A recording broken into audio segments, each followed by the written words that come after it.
अस्सलाम वालेकुम, आबिद अली बात कर रहा हूँ। इस वीडियो में मैं आपको बताऊंगा कि इक्विनेक्स अकाउंट में यूज़ होने वाले डिफरेंट फंक्शंस के बारे में।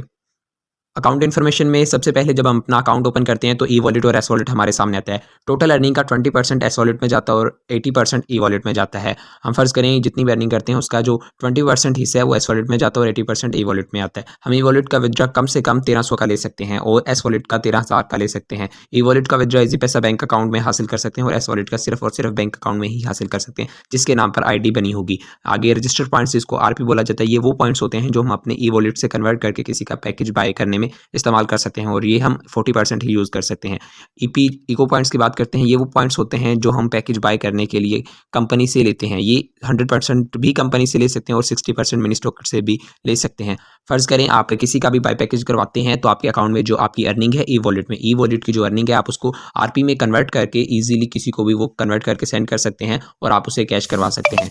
कैश करवा सकते हैं। सो आपको मैं ये भी एक्सप्लेन कर देता हूँ। 3000 वाला फ़र्ज़ करें आप किसी का स्टार्टअप करवाते हैं, कोई भी 3000 वाले पैकेज से अपना बिजनेस स्टार्ट करता है तो वो 12 RP यूज़ करेगा, जो आप कंपनी से भी लेके दे सकते हैं मिनी स्टॉकेट, या आप अपने अकाउंट से भी RP यूज़ कर सकते हैं, कन्वर्ट करके उसके अकाउंट में सेंड कर सकते हैं और वो आप अपने पास कैश करवा सकते हैं। और EP जो है वो 18 लगेंगे। हमारी कंपनी का $1 100 के बराबर है। 12 RP यूज़ होंगे 3000 वाले पैकेज में और 18 EP होंगे। 7000 वाले पैकेज की बात की जाए तो इसमें 28 RP यूज़ होते हैं। 28 आपके RP यूज़ होंगे जो आप अपने अकाउंट से यूज़ कर सकते हैं या मिनी स्टॉकेट कंपनी से भी ले सकते हैं। 42 EP लगते हैं। 42 EP लगेंगे, 28 RP लगेंगे 7000 वाले पैकेज में। 12000 वाले पैकेज की बात करते हैं तो यहाँ पे 48 RP लगते हैं आपके, 48 RP लगते हैं और 72 EP लगते हैं। आप RP अपने अकाउंट से भी यूज़ कर सकते हैं, बट जो EP हैं, इको पॉइंट्स जिनको बोला जाता है, वो जस्ट कंपनी से ही आपको लेने होंगे मिनी स्टॉकेट से, अदरवाइज आप अपने अकाउंट से कभी भी यूज़ नहीं कर सकते। इसी तरह 17000 वाला पैकेज है। 17000 वाले पैकेज में आप 68 RP यूज़ कर सकते हैं अपने ई वॉलेट से कन्वर्ट करके किसी का भी बाय पैकेज करवाने में, और 102 EP इको पॉइंट्स जिनको बोला जाता है, 102 EP लगेंगे और 68 RP लगेंगे। ये मैं इसलिए आपको बता रहा हूँ ताकि आपको ये चीज़ का नॉलेज हो कि आप किस पैकेज में कितने RP यूज़ कर सकते हैं। इसके अलावा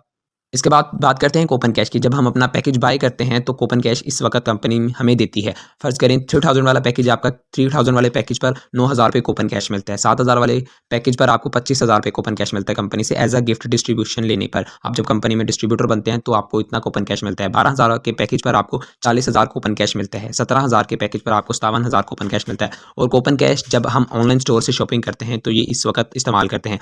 फ्यूचर पॉइंट्स ये वो पॉइंट्स हैं जब हमारा कूपन कैश खत्म हो जाता है तो हम इसे कूपन कैश में कन्वर्ट करते हैं। 3000 के पैकेज में पहले 19 पेयर्स मिलते हैं, जिसको फ्यूचर पॉइंट्स में हम जैसा कि 20वां पेयर जाता है आपके फ्यूचर पॉइंट्स में। इसको भी मैं आपको एक्सप्लेन कर देता हूँ। आज ही मेरा एक जो मेरे साथ जॉइन मेंबर है उसका क्वेश्चन था, सो मैं इसलिए वीडियो बना रहा हूँ ताकि किसी का भी आगे जो क्वेश्चन आता है तो मैं इजीली उसको ये वीडियो भी सेंड कर सकूँ ताकि वो इजीली ये सब कुछ नॉलेज गेन कर सके। आप फर्ज करें आपका 3000 वाले पैकेज से आगाज़ था तो आपके जो 19 पेयर्स हैं, 19 पेयर आपके 21% के हिसाब के आपके अकाउंट में ई वॉलेट और एस वॉलेट में आएंगे। बट जो 20वां पेयर होगा, आपका 20वां पेयर जो है वो आपका फ्यूचर पॉइंट में जाएगा, वो आपकी अर्निंग में नहीं आएगा, आपके अकाउंट में ही फ्यूचर पॉइंट में वो आएगा। इसी तरह 7000 के पैकेज से आपने अगर स्टार्ट लिया हुआ है तो आपके 29 पेयर्स, पहले जो 29 पेयर्स हैं वो आपके अकाउंट में ई वॉलेट और एस वॉलेट में उसकी अर्निंग आएगी। बट जो जैसे ही 30वां पेयर है, 30वां पेयर आपके फ्यूचर पॉइंट में कन्वर्ट होगा। 12000 से पैकेज से अगर आपने स्टार्ट किया है तो 12000 के पैकेज में पहले आपको 39 पेयर्स मिलते हैं 21% के हिसाब से, जो कि आपकी अर्निंग और एस वॉलेट में आती है।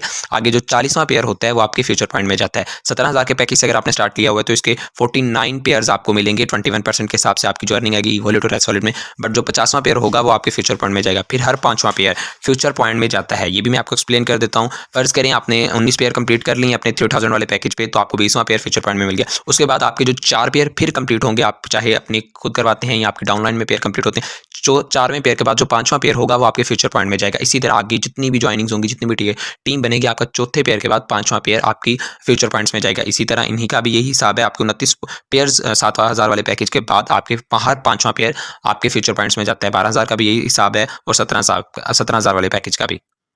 इसके बाद बात करते हैं डेज़ की। इसका ये मतलब है कि जब हमारे 2300 CBV हो जाते हैं तो ऑनलाइन स्टोर से जब हम CC वाली प्रोडक्ट खरीदते हैं तो कैशबैक यानी कूपन कैश में से कट होकर ई वॉलेट में आते हैं। इससे मुराद ये कि फ़र्ज़ करें 2300 पॉइंट्स जब इंसान के होते हैं तो आप गोल्ड, आपका रैंक हो चुका होता है, उसके बाद आपको हमारा जो ऑनलाइन स्टोर है वहाँ से भी शॉपिंग करनी होती है। अगर डेज़ नहीं होंगे तो सिर्फ हमारे पावर के पॉइंट नहीं भरेंगे, हमारी अर्निंग ही आती रहेगी। अगर हम फ़र्ज़ करें डेज़ के मुताबिक शॉपिंग नहीं करते तो हमारे पावर के पॉइंट्स नहीं आएंगे, जस्ट हमें अर्निंग ही आती रहेगी। टोटल रेफरल की बात की जाए तो इसका मतलब ये है कि आज तक कितने लोगों ने आपके रेफरल लिंक के साथ अकाउंट बनाया, चाहे इन्होंने पैकेज बाय किया हो या नहीं, लेकिन इसमें शो होंगे। सो ये आप खुद से अंदाज़ा लगा सकते हैं। मैं आपको बाकायदा चेक भी करवा देता हूँ अपना अकाउंट विजिट करवा के, टोटल रेफरल कहाँ पे शो होता है। ये देखिए, ये मेरा अकाउंट है, ये देखिए टोटल रेफरल्स यहाँ पे शो हो रहा है, माय रेफरल्स, इसी को बोलते हैं टोटल रेफरल्स। इसके आप चेक क्लिक करेंगे तो आपको पता चल जाएगा कितने लोगों ने मेरे साथ अकाउंट बना लिए है और कितने दिन हो गए हैं, किस डेट को बनाया हुआ था। इसके बाद अगेन हम अपने टॉपिक पे चलते हैं। तो इसके बाद यहाँ पे कन्वर्टेड बेवी है। इसका मतलब है कि जब आपका पेयर बनता है, इससे आपको पॉइंट मिलते हैं जिससे हमारा रैंक अचीव होता है। वो पॉइंट्स यहाँ पर शो होते हैं। नेटवर्क समरी का ऑप्शन भी यहाँ पे आ रहा है, आप उस पर क्लिक करेंगे, लास्ट पे CBV का ऑप्शन होगा, वहीं पे आपके जो पॉइंट्स होंगे उन्हीं की बेस पे आपको रैंक अचीव होते हैं। इसके बाद माय रेफरल्स, इस ऑप्शन से आप ये चेक कर सकते हैं कि हमारे साथ किसने अकाउंट बनाया है और इससे आप अपना लिंक कॉपी करके न्यू यूज़र्स को भी शेयर कर सकते हैं। ये जो मैं आपको दिखा चुका हूँ कि माय रेफरल्स का ऑप्शन आप चेक कर सकते हैं। इसके बाद नेटवर्क समरी है। इस ऑप्शन से आप ये चेक कर सकते हैं कि आपके लेफ्ट और राइट में कितने लोग ज्वाइन हैं और आपके लेफ्ट के कितने पॉइंट्स हैं और राइट में कितने पॉइंट्स हैं। इसके अलावा आप ये भी चेक कर सकते हैं कि आपके डायरेक्ट मेंबर लेफ्ट पर कितने हैं और राइट पर कितने हैं। नेटवर्क समरी जब आप अपनी ओपन करते हैं, फ़र्ज़ करें ये देखिए मेरी नेटवर्क समरी है, मैं ये आपको चेक करवा देता हूँ। ये नेटवर्क समरी का ऑप्शन आ रहा है, इस पर मैं क्लिक करूँगा तो सब कुछ शो हो जाएगा कितने लोगों ने मेरे साथ अकाउंट बनाया है और कितने ने अपना बाय पैकेज कर लिया। बाय पैकेज जिसका हो गया उसी का शो होगा।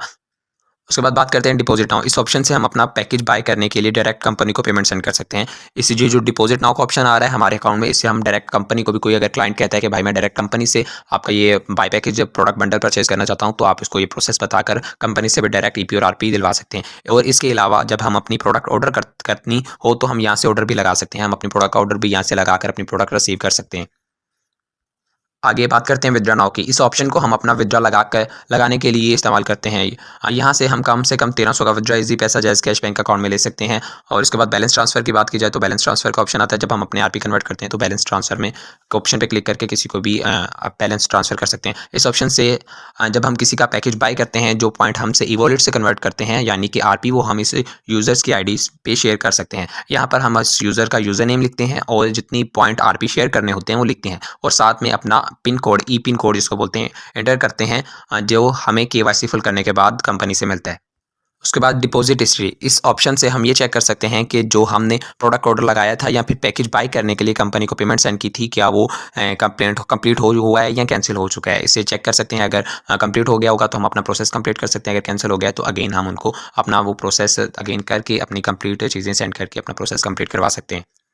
उसके बाद ऑप्शन आ जाता है स्पॉट का। स्पॉट, इस ऑप्शन को हम यूज़ करके अपनी ID की करेक्शन करवा सकते हैं। फ़र्ज़ करें आपकी कोई भी इशू है, मिसाल के तौर पर अगर हमने अपना ईजी पैसा अकाउंट चेंज करवाना है या फिर बैंक अकाउंट ऐड करवाना है, मोबाइल नंबर चेंज करवाना है या फिर ई पिन कोड नहीं मिला या और कोई भी मसला हो तो हम इस स्पॉट को यूज़ कर सकते हैं। स्पॉट को यूज़ करके कंपनी को डायरेक्ट मैसेज सेंड कर सकते हैं। मैसेज सेंड करने के बाद कंपनी उसको करेक्शन कर देगी और हमारा वो सेट हो जाएगा। उसके बाद KYC है। इस ऑप्शन को हम यूज़ करके अपने ID कार्ड के फ्रंट और बैक तस्वीर ऐड करते हैं। इसके साथ साथ हम अपने अकाउंट डिटेल देते हैं, जैसा कि बैंक अकाउंट, ईजी पैसा, जैज़ कैश ऐड करते हैं और हम अपना एड्रेस, तारीख पैदाइश और ID कार्ड की एक्सपायरी डेट ऐड करते हैं। इस ऑप्शन को फुल करने का मकसद ये है कि एक रियल यूज़र की निशानदही हो सके। सो ये बहुत इंपॉर्टेंट है। अगर आप लोगों का KYC नहीं हुआ तो आप लोग KYC भी लाजमी करें। बाकी ये बहुत ही इंपॉर्टेंट वीडियो थी जो मैंने आप लोगों के लिए बनाई। सो अगर वीडियो अच्छी लगे तो लाइक और चैनल को सब्सक्राइब लाजमी कीजिएगा और अपनी दुआ में याद रखिएगा। Thank you so much. अल्लाह हाफ़िज़।